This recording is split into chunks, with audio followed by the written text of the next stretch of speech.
On my previous video, nakita nyo, nag-review ako ng Dobe na Pro Wireless Controller for Nintendo Switch. And meron sila panibagong version na pinadala sa atin, and this time the wireless controller for Nintendo Switch. And grabe ang upgrade dito sa version na ito, no? Excited ako para buksan. Gusto niyo malaman kung ano nga ba mga pinagsasabi kong upgrades? Tara, unbox muna natin.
So hi guys, ako pala si Richmond and welcome back to my channel. Hawak na natin itong kaka-unbox natin, no, na wireless controller for Nintendo Switch ni Dobe. So nakita natin, the design is very nice. And I really like the color green. Special request ko itong color, no, and I'm really a big fan ng mga color green. And kita natin, no, the layout is very nice. And what I really like about this one is meron siyang turbo button. Ayan, yung letter T, andyan siya, no? And some quick specs, no, about this one, meron siyang built-in na 6-axis gyro. Then, pwede siyang wireless control, syempre. Then, double motor vibration ang meron niya dito sa loob. Now, ang pinaka gusto ko dito, dalagas kanya is yung kanyang design, very ergonomic, ang kanyang gripping. Tara, connect muna natin sa ating Nintendo Switch. So guys, for first time pairing, no, so pipindutin natin itong button sa ilalim.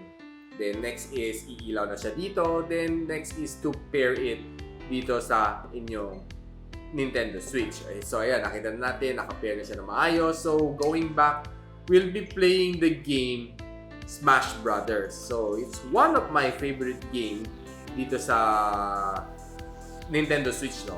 So right now guys, if i-feature natin yung game na Smash Brother, no, being one of my most favorite game dito sa Nintendo Switch.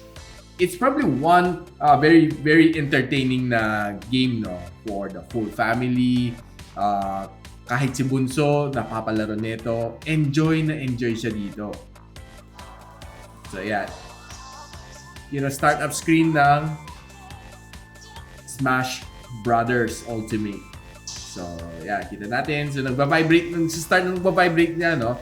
So, meron siya dual motor, no? Dalawang motor niya dito for vibration, giving you better feel, no? Dito sa Nintendo Switch. So, yes, 3 stock. So, try natin, no? Yung game. Then, of course, ito-turn on natin ang turbo button later during the game. Tingnan natin kung gaano siya kaganda, no? So, one of my favorite character is Cloud, no? From Final Fantasy. So, turn on muna natin ang turbo, no? So, ayan, napinan natin ang turbo button. So, kita natin, no? In just one single press, sarili na siya lumalaban for you, no? So, yeah, di ba? So medyo hassle-less ang ang fighting dito.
So kita natin no, medyo intense ang game pagkalaban natin si Ryu dito sa Final Fantasy and pinalipad lang tayo ng basta-basta ni Ryu.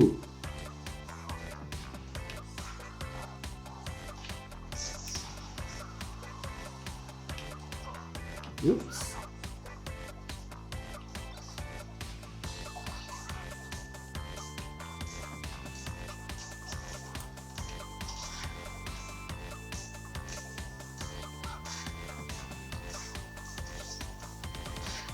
So habang meron tayong assist, yan! So nakita natin na very nice, no? Lalo na meron kayo nitong turbo button. So right now, nagba-vibrate sobra tong controller, no? And it's really nice experience, no?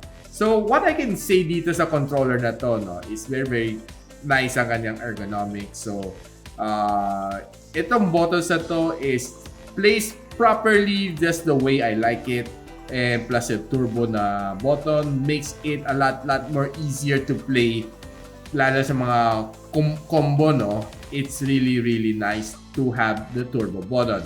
So itong dalawa is also responsive, the left and right, and of course if you don't want to use itong analog, you can always use this one.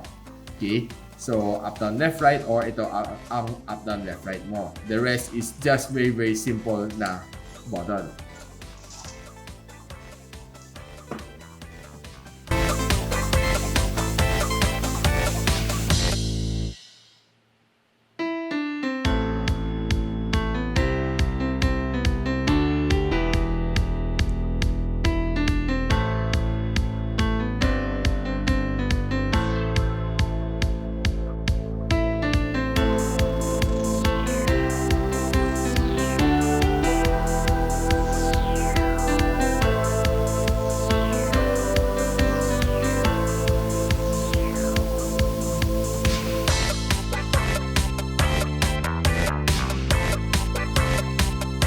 So guys, nag-enjoy ako playing the game using this wireless controller for Nintendo Switch, no, ni Dobe. And I can say, no, it's really something na kailangan nyo invest, no, when you have your Nintendo Switch. Kasi sinasabi ko nga sa inyo na mabilis masira ang inyong joycon. So you have to buy something like this one, ng mga Procon ng tawag nila, no, for easy navigation, lalo if you want to go up to 4 players sa inyong games like the Smash Brother, it's really fun to have this one. Kanya ng controller, no? Apat kayo naglalabanan sa screen, on the big screen. The best is mga 65-incher, 75-incher na screen. Maglabanan kayo ng buong pamilya. This is something that I recommend, no? Na gamitin nyo when you want to battle Smash Brother for 4 players. So, ano tingin na dito sa controller na to? Guys, I'll post the link below kung saan ko nabili itong controller na to sa Dobe Philippines. And guys, I really like this controller, lalo na yung color. It's very attractive. So, if you like this video, don't forget to like, subscribe, and of course, click that bell icon so you don't miss any videos here sa channel ko. Sana magkita-kita ulit sa aking susunod na gaming experience. Paalam na muna sa inyo.